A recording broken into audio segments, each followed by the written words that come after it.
इमरान खान के खिलाफ तौहीन अदालत का केस खत्म कर देना चाहिए। पाकिस्तान तहरीक इंसाफ के रहनुमा फवाद चौधरी ने कहा है कि अदालती फैसलों को न मानना तौहीन अदालत है। इमरान खान ने तो कहा था कि कानूनी एक्शन लूंगा, तो क्या ये भी धमकी हो गई? बोल न्यूज से खुसूसी गुफ्तगू करते हुए साबिक वफाकी वजीर इत्तलात फवाद चौधरी का कहना था कि मुझे नहीं पता इस केस से अदलिया को क्या फायदा होगा, लेकिन मेरे ख्याल से इस मामले में तौहीन अदालत का केस नहीं होना चाहिए।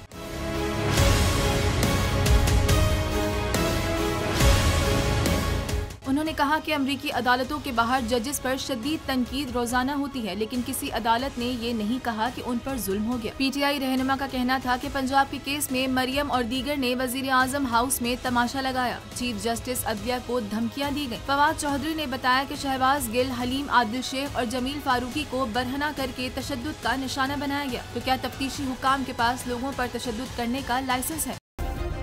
सब्सक्राइब करें और बेल दबाएं ताकि कोई खबर रह न जाए।